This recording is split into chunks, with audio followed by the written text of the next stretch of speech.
NBA action, Pistons and Knicks. Detroit starting the second half atop the conference, and it's in large part because of that brother right there, Cade Cunningham, and he had it going early. Tallied 24 on 9 of 19.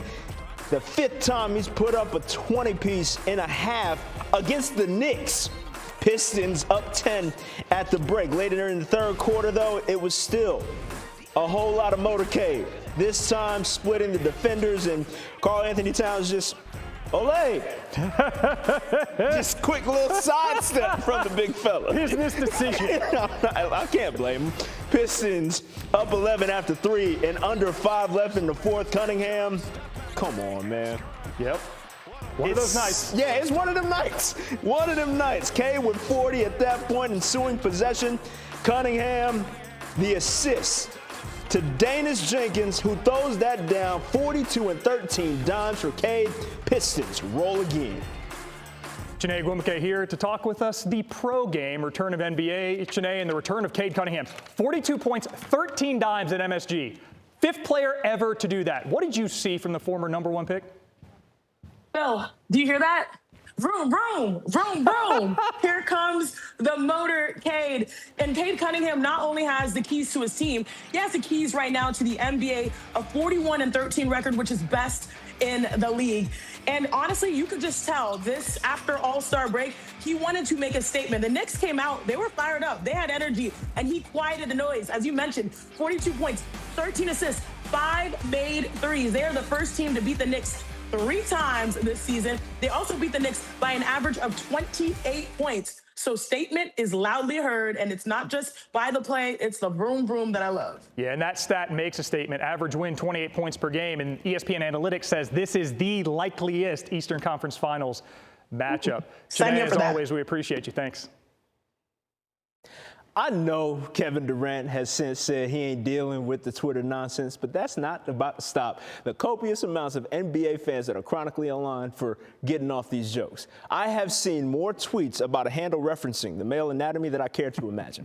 So I'm sure KD's in a similar spot. And with the All-Star break behind us, the Slim Reaper had the perfect opportunity to get us back to talking about how his Houston squad is hooping, regardless of what Get Higher 77 said about some of them. First tilt out the gate was a Charlotte team that won 10 of their last 11 entering the break. And Kevin Durant was a man on a mission. Right out the gate on the 5 minutes left in the half, he's on the right wing, and he's money. That 3-ball goes, brings the Rockets back within 2. Next Hornets possession. Durant forcing the turnover, then finding Jabari Smith Jr. for the jam. Rockets led by 1 after 2 frames. Jump to the late 4th. Durant from the elbow, that is where he is most lethal. A 6-point lead for H-Town there. Next Rockets possession, Durant pushing the break, fade away, short corner, money. Now under a minute left in regulation, Con Knipple gonna make this thing a little closer. That 3-ball goes. It's a 3-point game, and Rockets on the other end, Durant with the response. Pull-up goes 35, 8, and 4. Rockets win by 4 in this one.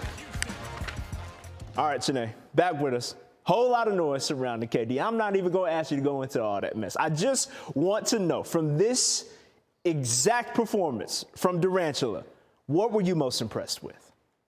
You know I'm from Houston. I'm going to still go there. Go ahead. You know why KD may talk that talk? Because he can still back it up. He knows how to quiet the noise. It doesn't even matter, because once he hits the court, that man is lethal. Like you said, the Slim Reaper, 35 points on 70% shooting from the field. And the biggest question mark with the Houston Rockets, I think, not only is the lack of point guard or a primary ball handler, it's them in clutch time. He scored the last 10 points of the game. So whether you like it or not, those messages, subliminal or not, were actually heard.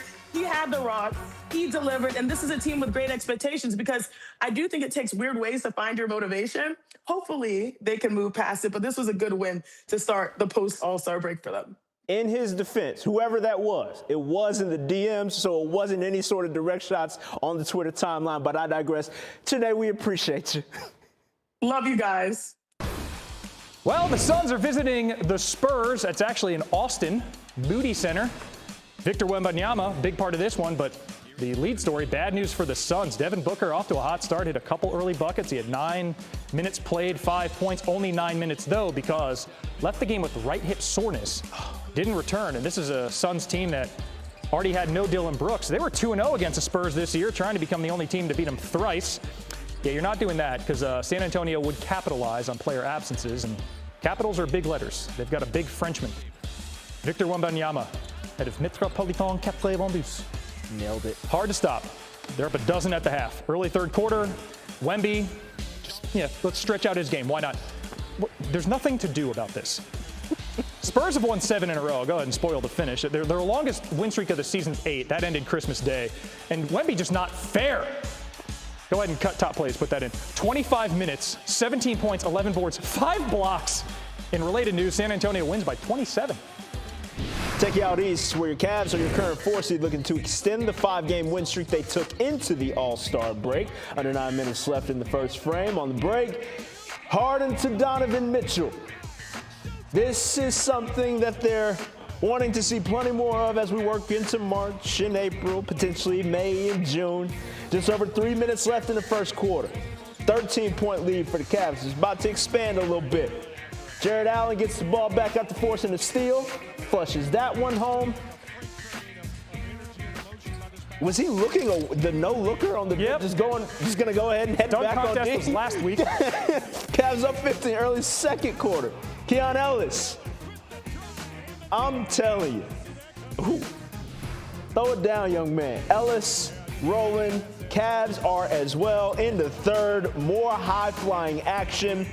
This time, Evan Mobley on the receiving end of the Harden lob. Cavs win 112-84.